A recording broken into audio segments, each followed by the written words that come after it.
cake of tea. We're going to start up with our fourth panel on interrogating Anthropocene. So we here have three of our very good scholars. So I would like to invite Balasubramanian C, a senior research officer of Center for National Security Studies, Karnataka. He will be speaking about Tibet and ecological security. So please welcome Balasubramanian.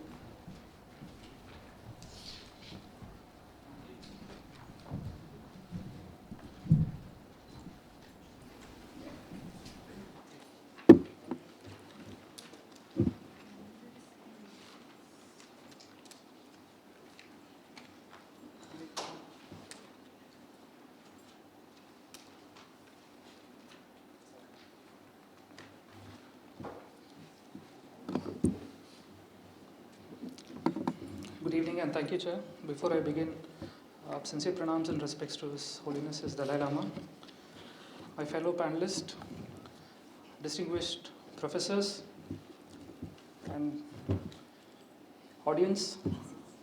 I would also like to extend my sincere thanks to TPI for all the arrangements and the hospitality. Thank you very much. And today I'll be speaking on the topic of Tibet and ecological security and what has been the Chinese actions that they have been doing. So may please note that this is illustrative and not exhaustive, and this is a synopsis of my paper that we are supposed to present as a part of this conference to TPI. So this is my brief outline. I'll be touching on hydropower projects, and we'll also be looking at weather altering weather modification projects that China has initiated in Tibet. We'll be speaking about resource exploitation that has been happening. Of course, Xiaokang, the border defense villages, and China's initiative, which is the afforestation drive, and what are the effects in terms of ecology and what toll does it takes on the environment of Tibet. And last, we'll touch upon the issue of water, because water security is also one major vulnerability that China faces apart from other non-traditional security areas like food security and others. First is the hydropower projects. So I would like to draw your attention to the recent the Moto Megadam project, which is very colossal and mammoth in its scale, to the tune of 60,000 megawatt. China being an upper riparian state, now it considers itself to be it behaves like a hegemon of sorts. So majorly with the initiative of this dam, the three major countries that are going to get affected in the South Asian region is going to be both India, apart from India, Bhutan and Bangladesh. So what we see here, the implications is China's use or weaponizing water. So this can happen, and it has already done in the past, by controlling the water flow during different seasons, which can impact agricultural cycles because water is the predominant input for agriculture. And of course, availability of water downstream to lower riparian states. One example that I can state to illustrate China's actions in the past is in 2021, about close to 50% of the water was stopped in the Mekong River, under the garb of the pretext of maintenance work. So today what you see is hydropower is also used as a battlefield. Many of the protests that take place against these projects are seen as an opposition. There's been a lot of crackdown on protest. Because of initiative of these kind of projects, there is also forced relocation. And in the end, what happens is China ignores the sacred nature of this pristine place, Tibet. And there are also a lot of concerns regarding monasteries being flooded. One example is the Kamtok project, which is one of the 13 projects which China has initiated on the Drichu River. And next is regarding the associated, because of the construction of these hydropower projects, is construction of roads, gas stations and other infrastructure. What happens is it takes a toll on the people as well as on the ecology of this region, which contributes directly and indirectly as stress on this environment. Next is the rain diversion project. The idea here is to use silver iodide, which is the catalyst, to put it into the atmosphere and to induce rain in region. The overall aim is to divert water from water abundant south to the water deficient north. So in this, China has used certain defense technologies as a part of its weather altering projects. This was taken from South China Morning Post. Is still, you can just give it a read. A vast network of fuel burning chambers on Tibetan plateau has been constructed to the tune of 3 times the size of Spain. Idea here is to send particles into the atmosphere to allow clouds to form and create artificial rain. So they aim to increase the rainfall by 10 billion cubic meters, which is around 7% of China's total water consumption. As I reiterate what I just mentioned, it is to divert water from the abundant south to the north.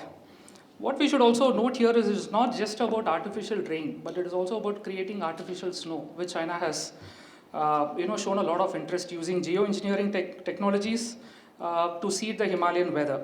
So they have a plan, which is by 2025 to have a developed weather modification system. So in one line, what is the end result and what should the South Asian countries, including India, should take note of is today climate is also being viewed as a national security within this matrix. And China today also runs one of the world's largest weather modification programs in the world. I'll just give you a few examples what they have done in the past. So they have just, in 2002, they enacted something called the Weather Modification Law. And during the 2008 Beijing Olympics, there was a lot of pollution that was happening, especially the particulate matter 2.5. So at that time, to bring down, to lower the pollution, they created artificial rain. Then again, they went on to do during it in 2014 during the APEC summit.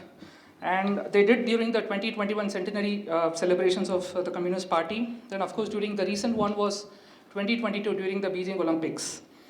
They created all these. So all these goes on to show what is their intent and what is their actions behind these. Next is resource exploitation. There are large-scale mining operations which you are already aware of that has been happening in Tibet.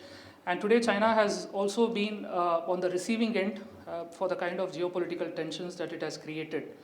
And today resources are more seen as resource nationalism.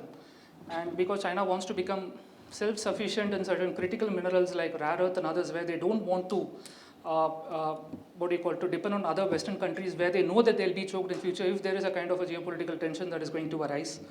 So exploitation and plundering has been happening so that China can rely less on the outside world. And for that, for these Chinese aspirations, Tibet is now being used or is being seen by China, I would say, as a strategic resource base. They have also increased a lot of accessibility by creating rail links, etc. And they have been exploiting Tibet's mineral resources to the tune, the potential is around close to the tune of 60 billion, and Tibet is rich in natural resources like gold, silver, copper. Apart from that, it also possesses lithium. Today, if you look at China's dual circulation strategy, if you look at China's Made in China 2025 plan, electric vehicles form a very important part of Make in China 2025 plan. So for which lithium becomes very important for EVs as well as batteries, again, which is found in abundance in Tibet. Apart from that, Tibet also possesses zinc, lead, uranium, borax, potash, and very high-grade iron. And all these are of very, very dear interest to China. And certain mining operations are held and take place very close to the LAC, which is very close to China. And again, the impact of all these resource exploitation is forcible relocation of Tibetan families, what they call as transfer of labor.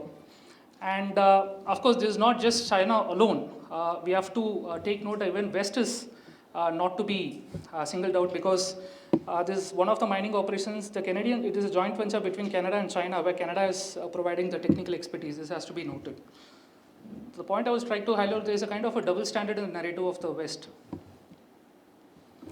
Next is the Xiaokang, which we call as the border villages. We should also understand we also have something called the Vibrant Village Program. But what differentiate between China's Xiaokang border villages and our Vibrant Village Program is while our aim is development of the border region to uplift the people, etc. Whereas China is trying to weaponize, and we'll see how. And out of the 900 such border villages that they have created, 200 are very close to the middle and the eastern sectors, close to the LAC. And all these are dual use infrastructure, which means they are the first line of defense and they try to create a security barrier. Many people speak about the security of the PLA. What should also be taken note is apart from the PLA, after the land border law, it is also the PAP, which is the People Armed Police Force, who also accompany the PLA in terms of patrolling, etc. This is a very important point that India should take note of. The overall aim is to gain leverage in border dispute with India, which is use it as a bargaining chip to create legitimacy when, in terms of border talks, etc., and to gain an upper hand. And also, this is directly and indirectly to consolidate and further Chinese grip of its illegal occupation of Tibet and its control over Tibet. And one of the underlying implication of the enactment of border law by China, now it tries to legitimize the military actions. That has to be noted. And this shine like pearls was one of the caption that was given in one of the Global Times article, which I have just taken and highlighted it here. Next is the afforestation drive which China has been undertaking. So if you look, China is now taking the afforestation drive slowly east, because east is also one place where the geography favors them. So slowly they have been going. But the problem with although it may look very benevolent in terms of afforestation, but the problem is it spoils the ecology of the particular place. We'll see how. So they undertook recently, a year ago in 2022-2023, a large-scale aerial afforestation. The target is China wants to allocate at least 26% of the land with forest by 2050. That is their aim. In 2021, they started something called the Lhasa North and South Mountain Afforestation Project. It runs till by 2030. Through this project, they want to reforest approximately 206,700 hectares, which is 3.1% of land. And there's one place, Nakchu, near, which has the topography or the geography is something like that of a neopolar high grasslands in Tibet. What happens is many of the PLA soldiers, etc., when they don't find even a single tree there because of the natural ecology there, they tend to go depressed, etc. These are reports which is available in the public domain, which you can go and refer to. So now they are trying to reconstruct that through these kind of artificial reforestation, etc. And now what happens is all these, because the topography itself supports only grasslands and not trees. So what they're trying to do is, through these artificial afforestation, trying to convert these grasslands into artificial forests. And now this is slowly expanding east. This is a trend that India should take note of, because the altitude is low in the east and the geography also favors them. And these are few of the reports which have come in few sources there. The last is the water diversion project. As I have highlighted, apart from food security, water is one of the major vulnerabilities that China faces, because for the kind of developmental work and degradation that they have carried out, be it land or water, they have polluted a lot. In fact, the large amount of, they claim that our agricultural produce is increasing year by year. But the flip side of that is that the large amount of fertilizer, today China uses close to 9% of global fertilizer usage. So that has led to degradation of land, spoiling of soils, including the acidity, the pH levels of water, soil, etc. So that is again directly and indirectly contributing to China's water problem, increasing their woes. So diverting the water from the south to north is not something that China wanted to carry out, very new. This has been there since 1950s, and Mao wanted to do that. And they started this south-north water diversion project, which is diverting water from the water-rich south to the arid north, and finally link it with the Three Gorges Dam. And for this, they have planned 3 canals. 2 are already done. The third one is there, for which they have pumped in both, and 60 billion. Mammoth sums of money have gone into it, which is still ongoing. I'm sure in few years down the line it will be completed. And what is happening is the global warming and climate change. Again, this is another vulnerability, climate change, that is why you'll see a lot of discourse that has been happening. China that speaks on global warming, climate change, and global fora, including the COP, etc. This melting of glaciers is now contributing to something called the climate crisis, because what happens is, although the melting glaciers, what happens is it tries to create water imbalance.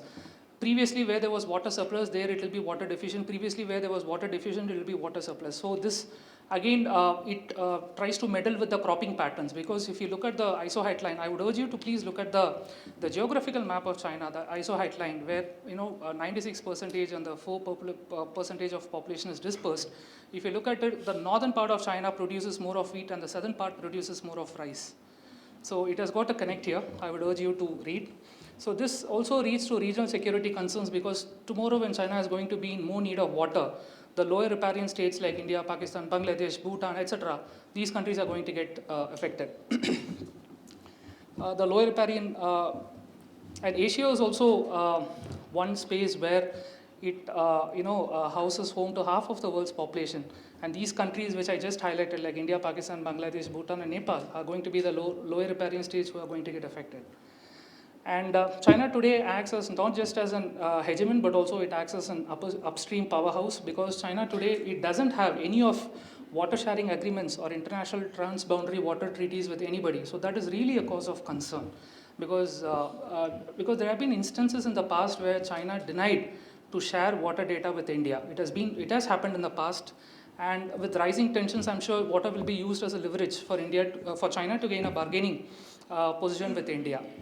And reports indicate, including COP and other UNFCCC reports indicate, by 2050, the water from rivers are going to decline. So I leave it with that thought here.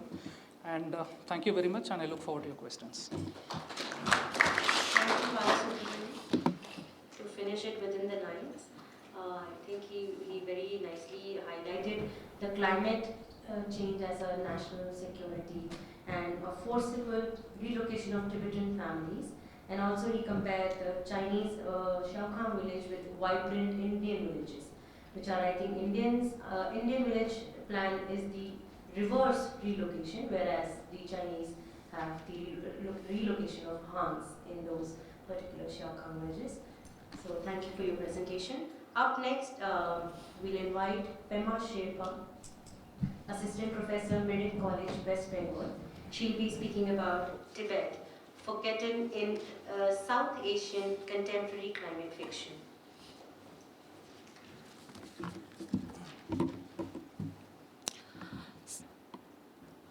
Thangmanala Tashidile, and a very good evening to all the respected panelists and my fellow participants.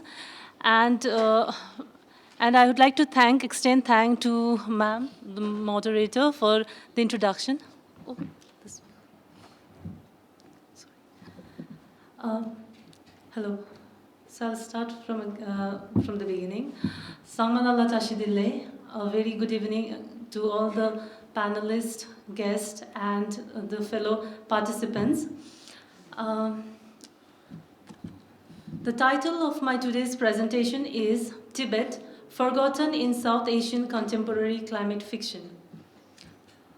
In one of the recent CNN headlines read, "Himalayan future is warmer, not brighter.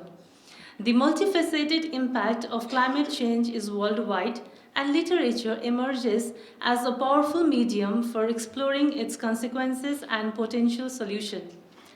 Climate change is real, and so is the consequences, which is represented in the climate fictions. Cli-fi, mostly considered as the subgenre of science fiction, is a term coined by Dan Bloom, a freelancer, news reporter, and climate activist in 2007. It tends to describe the dramatic change in Earth's climate on a particular location and offers a vision to adapt or mitigate those effects. Imagination is a way of knowing. Climate change is reshaping our visions of the future, presenting a dual challenge for the field of international relations.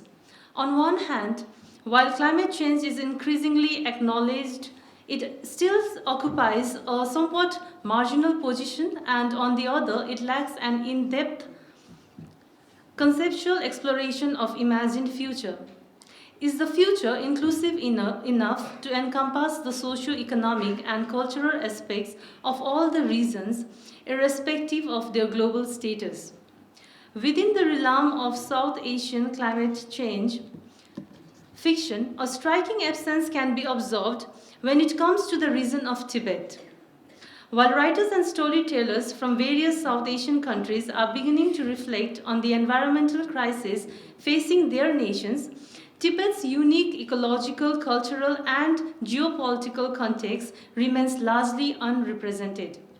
This article delves into the significance of Tibet in the climate change narrative and the reasons for its omission in South Asian fictions and the potential for incorporating this crucial reason into climate discourse. This representation of Anthropocene in fiction channels new interest in the global politics of temporality, time, and timing, drawing attention to how political interventions and world views construct different representation of past and future and the relationship between them. But there is a very different implication for the possibility of agencies and political interventions in the present. As cultural theorist Kodwo Esun puts it, power functions through the envisioning and management and delivery of reliable futures. Additionally, contemporary climate politics tends to be often limited by overly simplistic and depoliticized future narratives. Climate fiction, especially indigenous climate fiction, provides critical theorists with valuable tools in contestation to dominant Eurocentric frameworks and restrictive future imagination. The genre of cli-fi, like climate change itself, is also inextricable from imperialism. That reflects the tragedy of our collective history and ongoing inequality. Impact of climate change in Tibet. Tibet, the world's third pole, is melting, according to the recent 6th IPCC report, namely Synthesis Report Climate Change 2023.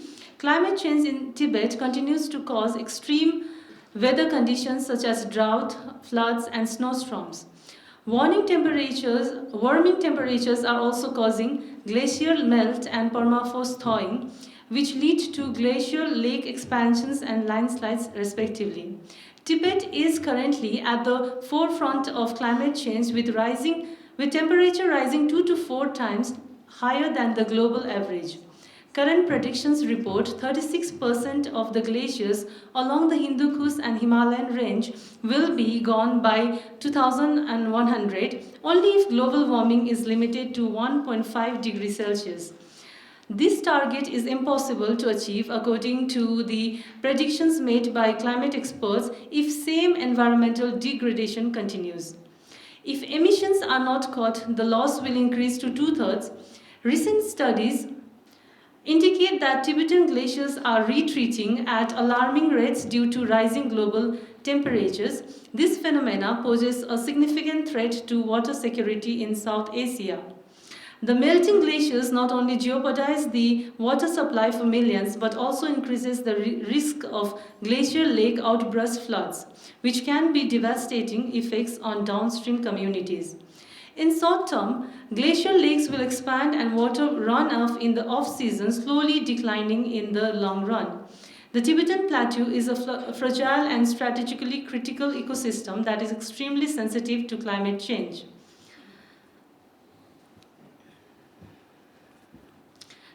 Now I'll move on to describing how Tibet can be seen as an emerging landscape for South Asian climate change fiction. Amitav Ghosh, a prominent cli-fi author, asserts, "Let us make no mistake, the climate crisis is also a crisis of culture and thus of the imagination." The genre reflects societal concerns, raise awareness and inspire action to fight against the impending climate change. It serves as a vehicle for exploring complex themes such as loss, resilience, and adaptation. The omission of Tibet from South Asian climate change fiction reflects not only a gap in the representation, but also a missed opportunity to enrich the narrative with a diverse perspective. From the rising sea levels threatening coastal cities in Bangladesh to the drought affecting rural communities in India, these narratives illuminate the urgent realities faced by millions. However, Tibet remains conspicuously absent from this dialogue. There are various reasons for Tibet's absence in South Asian climate change fiction. One of the primary reasons is its complex geopolitical situation. Tibet is an autonomous region of China, and its portrayal in literature can be sensitive and politically charged. Writers may avoid including Tibet to steer clear of potential repercussions as to remain focused on national narratives within their respective countries. There is also a cultural disconnect between the mainstream literary scenes in South Asia and the Tibetan experience. Many South Asian writers may not have first-hand knowledge of Tibetan culture or the specific environmental challenges facing the region. This lack of connection can lead to a hesitance in representing Tibet authentically in fiction. Authors often prioritize local issues that resonate more directly with their experience and audience. Tibetan diasporic Anglophone writers in exile, such as Buchung T. Sonam, Chiring Wangmo Donpa, Jamyang Norbu, Tenzing Sundu, are occupied addressing another pressing issues like identity crisis, women and education, equality, rights, etc. Authors like Amitav Ghosh, Arif Anwar, and Sajid Hussain, either South Asian writers or the South Asian diasporic writers, are the pioneers of literary movement to address climate change in South Asia. Western cli-fi authors have been topping the best-sellers list, but the genre owes most of its existence to South Asian writers. In this context, the flagship discourse of Anthropocene, like climate change, is a token of Western recognition that can be viewed as a gift passed on to the South Asian writers and storytellers, only to be re-gifted to the Westerners in a rather unpalatable form. The concept of gift and re-gift used in this context of the devastating outcome of climate change and its consequence can be explored in greater depth to see its radical implication as far as climate change is concerned. Tibetan narratives can contribute to the decolonization of climate thought through radically different socio-climatic imaginaries evolving around stories of their deities, both protecting and punishing. The Chinese government in Tibet are unconscious first-order colonists, and no doubt they honestly believe that the locals should be happy to abandon their more primitive culture and receive the Chinese instead. The fundamental premise of climate change fiction narrative, by claiming the reality of indigenous life ways, although translated and repackaged as scientific metrics, indirectly continues the disposition of indigenous people and their knowledge. If we have demanded that indigenous people suspend symbolic and imaginistic modes of knowing, so they might enter into the Western scientific and economic worldview, is it the case that we seeking to understand something about indigenous experience of the sacred, used to bracket exclusively analytical, rational, and individualistic thought? Is there an indigenous episteme that knows empirical realities on whole in other ways other than through analytical knowledge of constituent parts? We found people to be orienting themselves towards the environment by means of three interlinked religious notions: local gods and spirits in the landscape, which have become the focus of conservation effort in the form of sacred natural sites; sin and karma, related to killing animals and plants; Buddhist moral precepts, especially non-violence. This can highlight the gaps between externally generated representation and local understanding, but also the dynamic, contested, and plural nature of local relationship with the environment, which have been influenced and reshaped by capitalist development and commodification and natural resources, state, environmental politics, and Buddhist modernist ideas.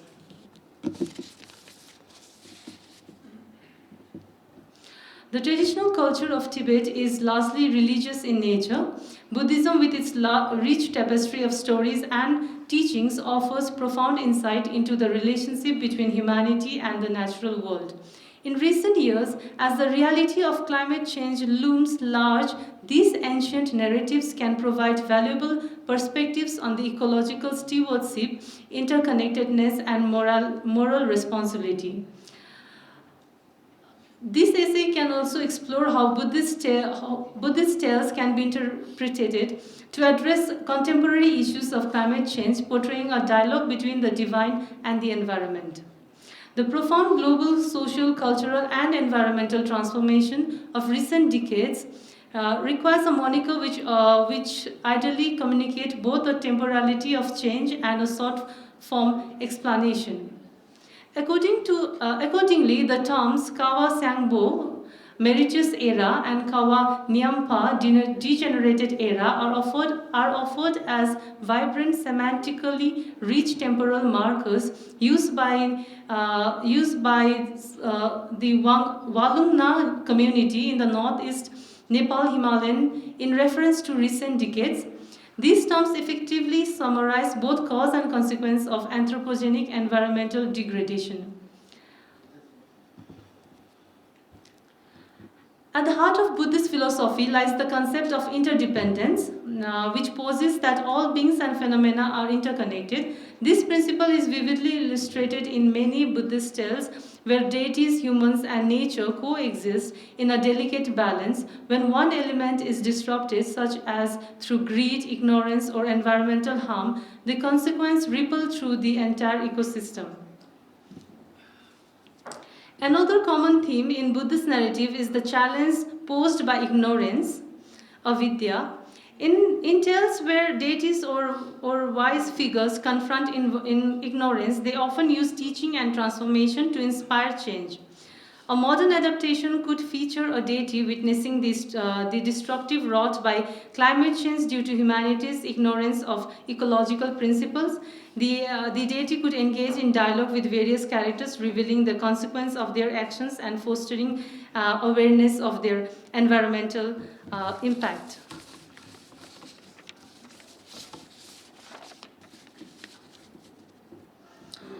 In one tale, a deity might embody a particular aspect of nature, such as river or a mountain.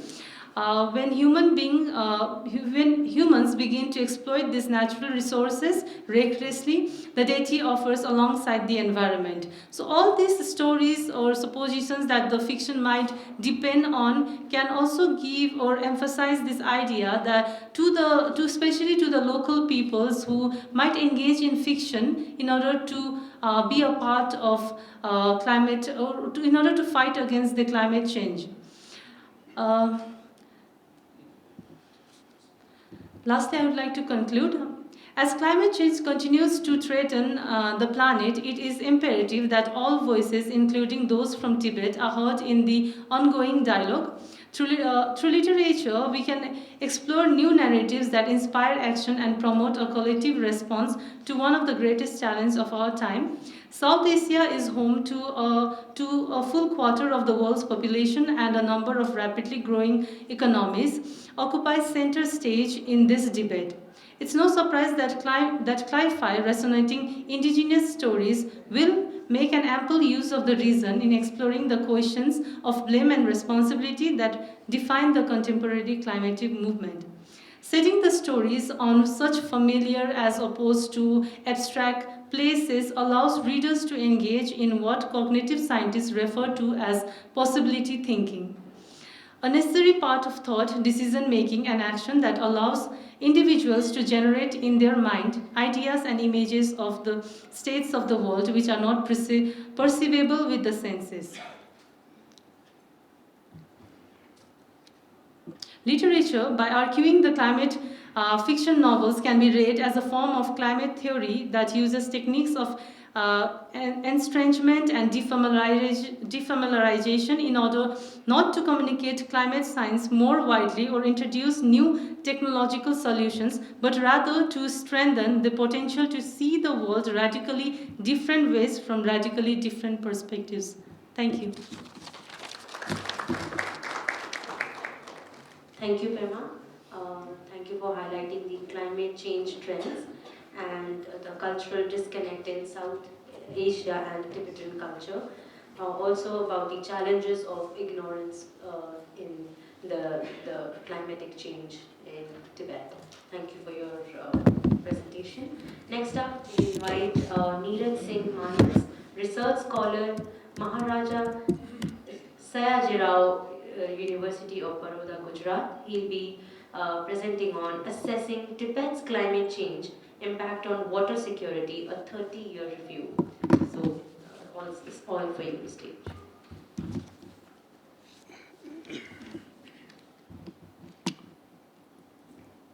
Hello, good evening everyone. It's really my great pleasure to be here, and I'm going to speak on a talk which is very much close to my heart because I read and write about water for quite a long time now.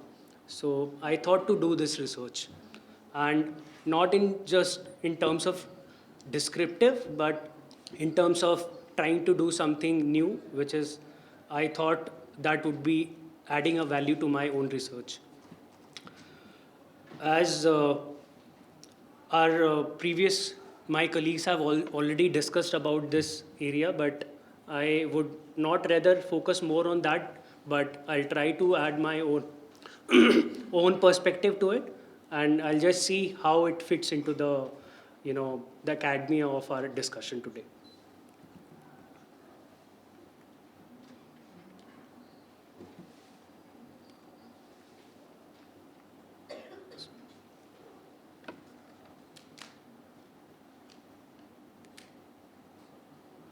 Yeah. So just to start this presentation, I just would like to highlight that what kind of a research I have done into this topic. So as we know that we have been talking about Tibet, why Tibet is important, its historical importance, and why the critical, resources that are available in Tibet, why they are important. So I will also try to highlight that, Tibet's important, resources which are there. Like for example, I have just tried my best to highlight the water resource here. So I will just try to see how the Tibet's, the livelihood, the people who are staying there, whether it has impacted them or how, over a period of time, like I've taken up a 30-year here, where I've studied like in 30 years, how much the changes have occurred in Tibet specifically. So I've observed the climate trends which has happened in Tibet, and specifically, its impact on the water security, because as we know that climate and the water are interrelated. If climate changes are happening, it will definitely add and impact the water resources which are available there. So I've tried my level best to highlight that what are the challenges which will come to the downstream countries which are there. Like for example, India and Bangladesh are the main, because as we know that we are having a largest river of Brahmaputra, which comes from Tibet only, and which is the Yarlung Sangpo. And most of the time we experts try to highlight that how it is the weaponization of water is happening, but I've just tried to highlight in terms of what researchers have been talking about in the past 30 years. Next, please. So my main motivation of writing this paper comes from these four papers, which specifically recently got published. And specifically the second one, if you will search on the internet, you'll find my paper. It was published by the Journal of Indo-Pacific Affairs. And the third one, this one recently got published at the Springer Journal, where I've tried to highlight that how the border tensions between India and China are very much connected with the water tension. So I've tried my level best, taking a qualitative approach and taking up the interviews both from India and China, and having a content analysis approach in this paper, and tried my level best that try to explain that how these things are interconnected and what are the future challenges that can be explained and explored in this. So before my research, I have done a structured literature review in this research specifically, and this paper is still in progress because I was traveling, so I did not get time. So in this currently, as in like the progress of the paper, I've just tried to highlight the 50, collected the 50 peer-reviewed papers, which are very much important and focusing on the same area of research. And before doing this research, our main emphasis was to highlight that I wanted to highlight these 3 research questions which I have tried to balance and analyze in my paper. For example, that how the climate change has affected the water security in Tibet in the last 30 years. And for example, my 30 years, I have taken up specific years like from the 1994 to 2024 current year. And what are the key challenges and the opportunities which are related to specifically the transboundary water rivers, because my main focus was to highlight the water security challenges. And the third one was related to the water solutions. What are the water implementation or the solutions can we bring up, like for the both for the India or the lower riparian countries, because it's been impacting them a lot. Next, please. So this is a research methodology. So as I've just mentioned that in the structural literature review, I have structurally gathered only the peer-reviewed papers, specifically from the sites like, for example, Elsewhere, Google Scholar, those who have published in a very prestigious one. And they have tried to highlight the same kind of impact, but from the 1994 onwards to 2024. Although the archives, I was not able to find much of the papers which are more beyond 2000, but I am just trying my best, because still now I have just able to complete only 50 papers. And my target is that at least I'm able to do 100 papers, because then only the formulation of results with the thematic analysis which I've tried to do in this after collecting up the data. As you can see, this kind of a matrix table I have prepared, like as of now, where I've tried to highlight that, the authors, year, the journal name, what was the purpose of the research in which they have published their paper, what was the result, what was the outcome, and what kind of an implication their paper is trying to give, and what are the limitation or the flaws. So, preparing this kind of a matrix table, it really needs a lot of time, though I've tried my best to complete only 50 of them as of now. But, if our,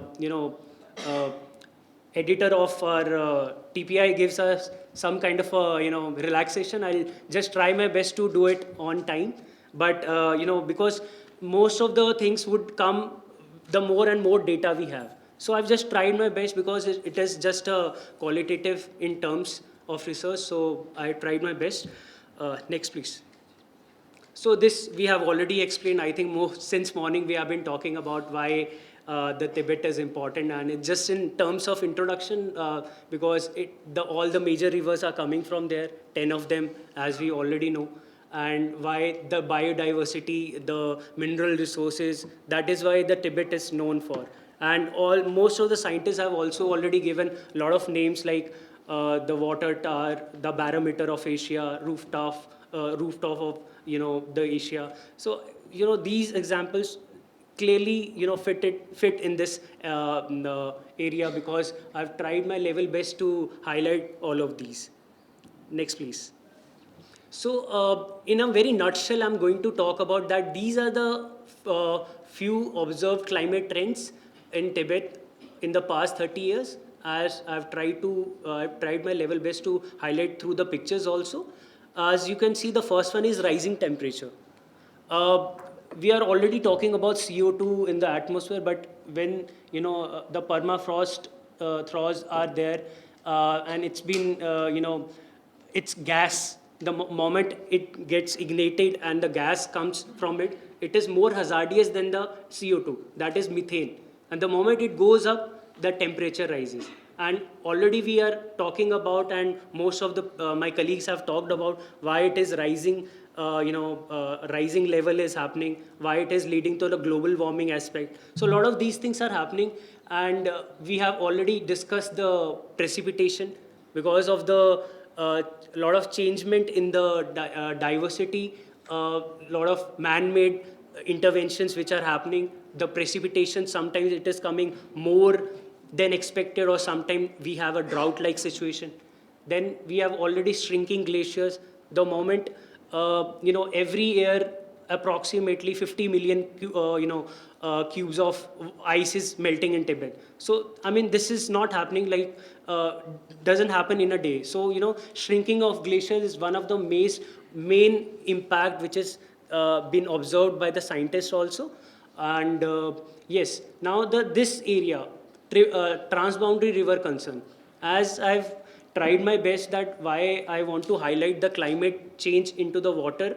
So I've tried my best that because as you know that not only Southeast Asia also have the resource of water from there. And when I talk about China, both the South Asia and Southeast Asia, China have tried to follow some different trends and policies. So this is again which I want to highlight in my next research, where I would be talking about that why China's policies are more liberal than in Southeast Asia rather than the South Asia. So this is again a topic of debate, because most of the time we have seen that China have tried to have some kind of a cooperation in Mekong River Commission, but in terms of South Asian countries where all the lower riparian countries are there, I don't think that China hasn't been a part of any of the signatories or the international water law conventions. So all of these things are very important in that aspect. Next, please. This we have already discussed. Next, please. So I'll talk about like how the it is impacting the the downstream countries which are there. As we already know, because specifically in terms of India, because we have seen that we talk about Brahmaputra, Yarlang, Sangpo. The moment it comes down to India, firstly it enters to Arunachal Pradesh, where it is called Dihang, and then from Dihang to it converts into Brahmaputra, and from Brahmaputra it submerges to Bay of Bengal. So we have seen like in the states of northeastern also drought-like situation or maybe the flood-like situation. Recently we have experienced that in the central border also, like in Uttarakhand and the Himachal. Few years back we have a flood-like situation. So all of these things are impacting to the agriculture, the livelihood, and to the people who are residing there. So these things are important. Secondly, as I mentioned about the water shortage, in the Mekong River also it is impacting the same way, because according to a Stimson Center's report, I've read that China has tried to construct approximately 800 dams on the Mekong region, on the upper and the lower region of Mekong. So it actually is a need of concern. Although these dams would be on the run of the river, might not be on the terms of catching up or storing up the water, but again it is a cause of concern, because specifically the Thailand I would want to mention, because it has large number of dams in terms of all the Southeast Asian countries which are located. Next, please. And everything is related to everything which is happening in China. It is again very much related to Tibet. So in China also, if you are aware that most of the rivers like the Rielo or Yangtze River, all are polluted. They are not able to drink. They are not able to sustain them very much fully. So accordingly, like we have in India a 5-year plan, in China also we have 5 years plan. So in the 12th 5-year plan, they have decided that they will try to have the quality water, because quantity was never a problem for China, but the quality was a kind of a problem. So in the 12th 5-year plan till right now, the 14th 5-year plan, they have tried their level best that how the best water security plan they can have for their own people. As my colleague have already highlighted about the water transfer project, the first phase is already completed, and a lot of the second phase is already on the verge. So similarly, the mining and the water pollution is again because Tibet is full of resources, a lot of mining activities which are happening. Again, it pollutes the water, and due to pollution of water, we are seeing the black-like colored water is coming to the downstream countries. So again, it is a cause of concern because most of the Tibetans and the downstream countries, people are protesting, and it is their grievance because a lot of illegal activities and the kind of a harassment to the people which is happening on the upper riparian of Tibet. It's been a very cause of concern. Next, please. Next. So as you can see, this picture was taken in 2016. It has given a large number of, a loss to the fisheries, aquatic life, and you can see the people are protesting, and a lot of, since till now also, if Chinese have tried to construct the dams, people have come on the roads and tried to raise their voice. So it has always been there. I don't think that there is a kind of a solution to it, because there is never ever a thing which they can try to highlight their protests or grievances. Next, please. These are some of the the protest type, what all events it happened. I've just tried to take it like from the internet itself. Next, please. Again, this is a very important, large number of, as the urbanization is taking place, a lot of industrialization is there. So due to that, waste management system is very much missing. So due to that, you can see people try to throw the garbage like on the river, and again, leading up to the hazardous amount of chemical is there, and people are not able to drink from the fresh water itself, which we are looking up for. And people try to dump it like on the surface of the soil also, which again degrade the soil also, leading to the soil erosion. Next, please. Next. So this is very important because I wanted to highlight this. This is Southeast Asian countries. From top to bottom, you can see large number of dams have been constructed, and in this is the Yarlang Sangpo Brahmaputra, which is coming from the Great Bend, and it is submerging. My point of highlighting this picture was just to give a sense of a thought to everyone that China's approach is different, which I just highlighted in the beginning. Here, things are, if the border relations are not solved or not been properly managed, things are, we haven't been talking about the water tensions. We have already expired our the water MOUs, which we sign regularly. We renew them, and since 2023, both on the Brahmaputra and on the Satluj River, with the water data which we take from China, we haven't talked about it because the border tensions which is still there at the western border, we are not able to solve that out. But similarly, if you talk about the Mekong River Commission, they have been very active, very vocal, and all the Southeast Asian countries are coming together, how they are formulating. Although they have, China is again not a signatory to it, but they have tried their level best that how they can bring China on the table. Again, as you are aware, just to highlight one point here, that between India and China, they only share 13 transboundary rivers, but China and other countries which are there, they share 17. So you can well imagine that a kind of a burden which is there on the countries which are on the upper riparian.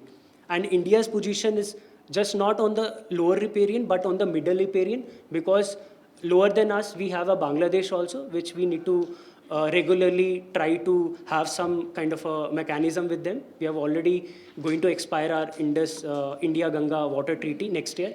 So that is how things needs to be there, and I feel that a transboundary cooperation is the need of the hour, where things can be can be talked about, but I'm not sure whether China is ready to do that thing as of now. As of now, till the time the bilateral relations are not normal at the border. Next, please. So these are the few of the things which I think that been very important, that we need a sustainable water management, because the growing population, we have already exceeded China in terms of population. So it becomes very important, because if you'll not maintain the water management itself, in India we have been doing our level best, that we have just about to complete our Jal Jeevan mission and other initiatives. But we need such kind of an initiative on both the sides, because for our own problems we can have a problem, but for others' problem where we can get a problem, that is a cause of concern. So again, in the early warning system is again a very good initiative which helped Nepal also recently and the Sikkim also, which can add a value to our water cooperation between the countries. And international cooperation, again, if we try not to form an organization, I don't think that we can talk on the table. Lastly, next please. My last way forward is that, we really need a effective water transboundary framework, which talks about we need to bring both the parties together, how they can come together, and specifically, as I'm talking about Tibet, so Tibetans' role becomes a very major role here. We need to take all the Tibetan experts who talk about water, specifically on the Tibetan, climate change. So then only I think that the things would be clear. Thank you. I'll end my presentation here. Thank you so much. Thank you, Neeraj, for highlighting the water security challenges, especially the challenges of downstream region, the transboundary river concerns with India, and also highlighting the list of protests which happened in Tibet with the concern of pollution of water. Without further ado, I'll open the floor for